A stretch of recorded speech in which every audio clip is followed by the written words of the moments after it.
तो आपकी लाइफ के सबसे इंपॉर्टेंट दिन में से एक यानी कि नीट 2024 का एग्जाम जो है अब बहुत जल्दी आने वाला है। ऑलमोस्ट 70-75 डेज के आसपास बचा हुआ है। इस पॉइंट ऑफ टाइम पे आपको एक ऐसी स्ट्रेटेजी चाहिए जो आपके बैकलॉग कवर कर दे, जो आपके रिवीजन को अच्छे से एड्रेस करे। इसके साथ साथ आपका जो मॉक टेस्ट का प्लान है, फुल सिलेबस हो गया, पार्ट सिलेबस हो गया, सब कुछ उसमें साथ साथ आ जाए। तो यार hello everyone, this is Shoaib Aftab, NEET 2020 all India rank 1। आज के इस वीडियो में मैं आपको एक ऐसा प्लान बताने वाला हूं जिसमें ये सारी चीजें इनकॉर्पोरेट हो। तो चलिए यार स्टार्ट करते हैं। पहले स्टेप पे आते हैं। पहले स्टेप पे जो अभी के फेब के जो थोड़े बहुत टाइम बचा हुआ है, जो भी एक हफ्ता 8 दिन जो भी बचा हुआ है, इसके अंदर अंदर आप क्या करो, आपके जो भी बैकलॉग पोर्शन बचा हुआ है, जो भी बैकलॉग है उसको ट्राई करो कि आप उसको कंप्लीट करना है। देखो स्टडी आवर अगर आप 14 घंटे पढ़ पाते हो तो मैं आपको गारंटी देता हूं आपका जितना भी बैकलॉग हो सब कुछ कंप्लीट हो सकता है। देखो कैसे समझा रहा हूं।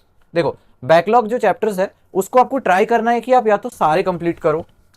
ये 8 दिन आपको कुछ नहीं करना है, कोई मॉक टेस्ट देना, अगर आप मॉक टेस्ट नहीं देना चाहते हो मत दो, कोई रिवीजन आपको नहीं करना है, कोई दिक्कत नहीं है। बट हाँ, आप सिर्फ बैकलॉग चैप्टर्स पे ध्यान दो, ठीक है। उसके बाद आगे रिवीजन प्लान बताऊंगा।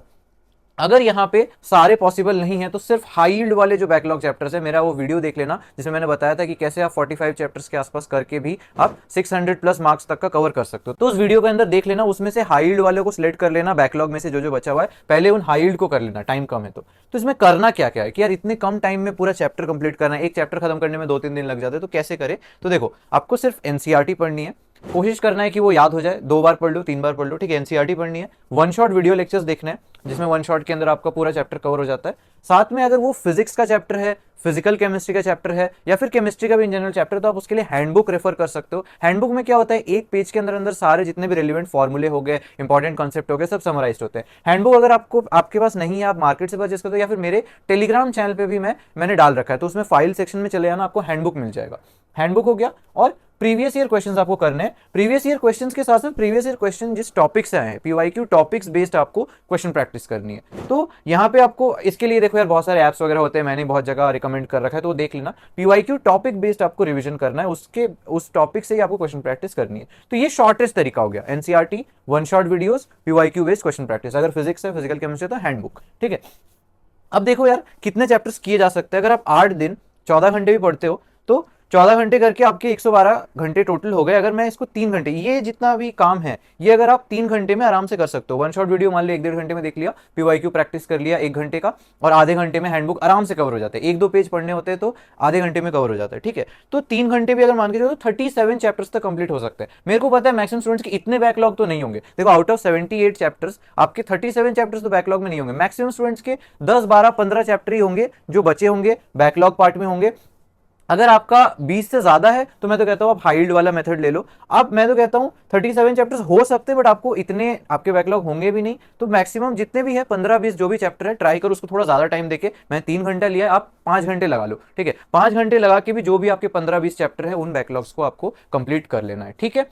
चलो नेक्स्ट पार्ट पे आते हैं। नेक्स्ट पार्ट पे हम आ चुके हैं अब मार्च में। फेब हो गया मार्च में। तो यार मार्च में जाने से पहले मैं आपको बता दूं, इसमें जो ये पूरा प्लान है ये मॉक टेस्ट बेस्ड है, प्लस आपके पास बैकलॉग बचा है। काफी स्टूडेंट्स एक ऐसा रिसोर्स ढूंढ रहे हैं जहां पे उनका बैकलॉग भी कवर हो जाए, साथ साथ रिवीजन भी उनका हो जाए, प्लस उनके सारे जो भी टेस्ट बेस्ड जो भी मॉक टेस्ट वगैरह देने वो सब कुछ उसके अंदर कवर हो जाए। तो इसी चीज के लिए अड्डा 247 की तरफ से Garima Goyal ma'am, Tamanna Chaudhary ma'am, Nitesh Devnani sir आपके लिए लाए हैं last crash course of NEET 2024, जो कि है रैपिडो क्रैश कोर्स। इस क्रैश कोर्स के साथ साथ आपको पार्थ एआईटीएस मिलता है, जो कि एक टेस्ट सीरीज है, ताकि आपको proper revision plus practice material मिले और आप मैक्सिमम मार्क्स स्कोर कर पाए। कंप्लीट वीडियो लेक्चर्स 208 वीडियोस के अंदर अंदर पूरा कोर्स जो है कवर्ड है। जैसा कि मैं आपको यहाँ पे बता रहा था, 1 शॉट वीडियोस आपको काफी काम आते हैं इस पॉइंट ऑफ टाइम पे। 20 फुल सिलेबस टेस्ट की टेस्ट सीरीज, जो कि एनसीईआरटी बेस्ड है, प्रॉपर एग्जाम ओरिएंटेड है, और टेस्ट के बाद जो है यहाँ पे जो एक्सपर्ट फैकल्टीज है वो टेस्ट की पूरी डिस्कशन भी करेंगे। इसके साथ आपको डीबीपीज भी मिलते हैं। जो पूरा कोर्स है वो न्यू सिलेबस पे बेस्ड है और काफी यूनिक फीचर्स है इसमें, जैसे कि एआई बेस्ड सब्जेक्ट वाइज यहाँ पे आपको एनालिसिस भी मिलती है,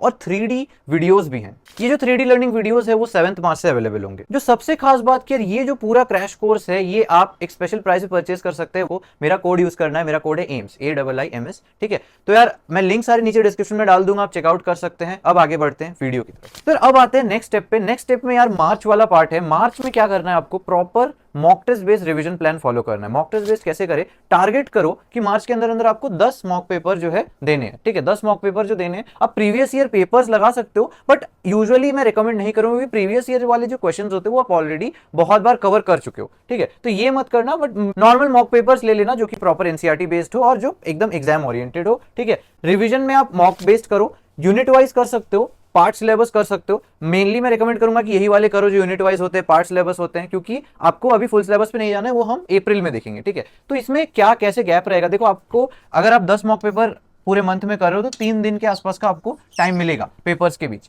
तो पहला जो दिन है, मान लो आपने एक मॉक टेस्ट दिया, उसके बाद आपने 1 घंटा लगा के 1 डेढ़ घंटा लगा के उसके ढंग से एनालिसिस की, तो एक दिन आप उस वीक टॉपिक्स पे लगा दो कि हाँ यार पहला यूनिट कंप्लीट हुआ। लेट्स से इस बार पहले मॉक टेस्ट के लिए मैंने यूनिट 1 कंप्लीट किया और यूनिट 2 कंप्लीट किया, जो भी मान लो 11th क्लास के बायो में 5 यूनिट में से मैंने 2 यूनिट कंप्लीट किए थे, 2 यूनिट पे ही हमारा मॉक टेस्ट था। तो वो जो 2 यूनिट में जो भी आपको वीकनेसेस मिले, जो भी आपको गलतियां मिली, उन गलतियों पे फोकस करो, उसको दूर करने में फोकस करो, ठीक है। हो सकता है आपने फिजिक्स में आपका जो भी 3-4 चैप्टर आए थे, 11th क्लास के जो भी 4 चैप्टर आए थे, उन 4 चैप्टर्स में से आपको जो भी गलतियां मिली आप उस पे फोकस करो। वो एक दिन आपको उन गलतियों पे फोकस करना है, उन टॉपिक्स पे फोकस करना है जहां से आपके मिस्टेक्स हो रहे हैं। हो सकता है आपका एक पूरा सब्जेक्ट ही वीक हो सकता है आपको फिजिक्स के वो 2-3 जो यूनिट थे फिजिक्स में आपके उस टेस्ट में बहुत कम नंबर आए, ठीक है, आपके 180 में से आपके 80 मार्क्स आए। जो 100 मार्क्स का लॉस हुआ, जो टॉपिक्स में से जो चैप्टर में से लॉस हुआ, वो आप एक दिन पूरा उसमें लगा दो। तो इसमें एक दिन हमें किसमें लगाना है, weak topic, weak chapter, weak subject. ये मैं बोल रहा हूं टेस्ट के जस्ट बाद वाले दिन, ठीक है। टेस्ट के अगले वाले दिन टेस्ट में गलतियां जहां से हुई उस पर फोकस करना है। अगले 2 दिन आप क्या करोगे, अगले 2 दिन आप नेक्स्ट टेस्ट के यूनिट्स पे फोकस करोगे। नेक्स्ट टेस्ट में जो भी यूनिट्स आ रहे हैं, जो भी चैप्टर्स आ रहे हैं, उस पे प्रॉपर उस पे रिवीजन करोगे, ठीक है। तो इस तरीके से अगर आप स्प्लिट कर पाते हो तो आपके एक तो वीकनेसेस भी दूर हो रहे होंगे, प्लस आप अगले टेस्ट के लिए भी प्रिपेयर कर रहे होगे, यानी कि आपका पूरा सिलेबस भी जो है रिवाइज हो रहा होगा। अब आते हैं हम लास्ट वाले पार्ट पे, जो कि अप्रैल वाला पार्ट है। अप्रैल वाले पार्ट पे आपको क्या करना है, देखो 15 मॉक पेपर देने, यानी कि ऑल्टरनेट डे आप मॉक पेपर दे सकते हो। कुछ लोग डेली भी बोलते हैं, बट मैं इतना डेली रिकमेंड नहीं करता हूं। हाँ, आपके ऊपर है, अगर आप डेली मॉक टेस्ट देने में कंफर्टेबल है तो दे सकते हैं, क्योंकि ज्यादा से ज्यादा देना चाहिए। बट हाँ, मैं कहूंगा कि यार अगर आप ऑल्टरनेट दे रहे हैं, क्योंकि आपको रिवीजन का भी थोड़ा टाइम चाहिए, तो वो ठीक रहता है। तो यहाँ पे आप मेनली फुल सिलेबस टेस्ट दो। फुल सिलेबस जरूरी नहीं है वो कंबाइंड हो 11 + 12, 11th फुल सिलेबस अलग से हो सकता है, 12th फुल सिलेबस अलग से हो सकता है, और एक कंप्लीट फुल सिलेबस भी हो सकता है। यूजुअली बेटर होता है कि आप पहले 11th फुल सिलेबस दो, फिर आप एक दिन का गैप लो, 12th फुल सिलेबस दे दो, फिर एक दिन का गैप, एक कंप्लीट फुल सिलेबस दे दो। बीच में क्या करना है, वही करना है। कंप्लीट रिवीजन तो देखो कंप्लीट ही करनी पड़ेगी। अब लास्ट मंथ है तो लास्ट मंथ में आप ऐसा नहीं कर सकते कि यार ये टॉपिक कर लूं या ये सब्जेक्ट कर लूं। रिवीजन तो देखो कंप्लीट करनी, वही एनसीईआरटी करनी है आपको, हैंडबुक करना है, ऑर्गेनिक वगैरह अगर है तो ऑर्गेनिक के रिएक्शंस पे, ऑर्गेनिक के कॉन्सेप्ट्स पे फोकस करना है, ठीक है। जितने भी एनसीईआरटी के अंदर डायग्राम हो गए, ग्राफ्स हो गए, फ्लो चार्ट्स हो गए, वो सब एक अलग से देख लेना, ठीक है। बायो में जहां जहां पे आपकी गलतियां हो रही है उसको बार बार रिवाइज करना, ठीक है। जो जो पार्ट है जो आप बार बार भूल जाते हो, जो मेमोराइजेशन वाला पार्ट है, उस पर फोकस करना। तो आप छोटी छोटी चीजों पे फोकस करना है और कंप्लीट रिवीजन पे फोकस करना है। 2 ही पार्ट हो गए यहाँ पे। अब यार वीक टॉपिक और वीक वाला पार्ट मैं एक्सपेक्ट कर रहा हूं कि पिछले महीने जो मार्च वाले पार्ट में आपके दूर हो गए होंगे, मैक्सिमम से मैक्सिमम तो दूर हो गया होगा, ठीक है। लास्ट वीक में यानी कि मई में आते हैं, मई 5 के आसपास एग्जाम है आपका, तो लास्ट वीक के लिए यार एक और वीडियो मैंने अभी रिसेंटली बनाई थी कि एक दिन पहले और लास्ट वीक में क्या क्या चीजें ध्यान रखनी है, वो देख सकते हो। बट हाँ, आप लास्ट वीक में मॉक टेस्ट स्किप कर सकते हो, मतलब या फिर एक ही मॉक टेस्ट देके कर सकते हो। अब पूरा फोकस जो है आप रिवीजन पे कर सकते हो। देखो यहाँ पे सेम ही प्लान है, एनसीईआरटी, हैंडबुक, ऑर्गेनिक के कॉन्सेप्ट्स और previous year based question practice अगर आप करो। वैसे तो जरूरत नहीं है, देखो क्वेश्चन प्रैक्टिस की जरूरत नहीं है, क्योंकि आप हर ऑल्टरनेट डे मॉक पेपर्स दे रहे हो। अगर आप डेली दे रहे हो तो फिर तो बिल्कुल जरूरत नहीं है, बट अगर आप ऑल्टरनेट डे भी दे रहे हो तो आप थोड़ा सा क्वेश्चन प्रैक्टिस पे कम फोकस रख सकते हो। सिर्फ वहां पे क्वेश्चन प्रैक्टिस कर लो जहां पे आपको कुछ अटक रहा है, या फिर फिजिक्स है तो देखो फिजिक्स में तो क्वेश्चन प्रैक्टिस ही करना पड़ेगा। तो यहाँ पे मैंने क्वेश्चन प्रैक्टिस नहीं लिखा, मैंने यहाँ पे कोई वीडियो नहीं लिखा, कोई भी नया इंफॉर्मेशन आपको लास्ट मंथ में आपके माइंड में फीड नहीं करना है, कुछ भी नया ट्राई नहीं करना है, कुछ भी सीखने का ट्राई नहीं करना है। अब सीखने का टाइम गया, लास्ट मंथ में आपको सिर्फ रिवीजन रिवीजन रिवीजन पे फोकस करना है। तो यहाँ पे मैंने कोई वन शॉट वीडियो नहीं लिखा है, वो जो है वो 8 दिन के लिए है, ठीक है।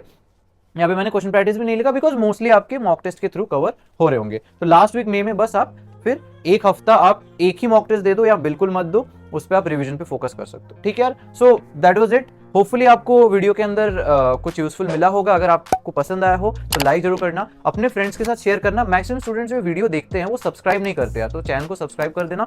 कमेंट में बताना नेक्स्ट वीडियो किस टॉपिक पे चाहिए। फिर मिलते हैं अगले वीडियो में ऐसे इन्फॉर्मेटिव वीडियोस के साथ। मैं मिलता रहूंगा, तब तक के लिए बाय।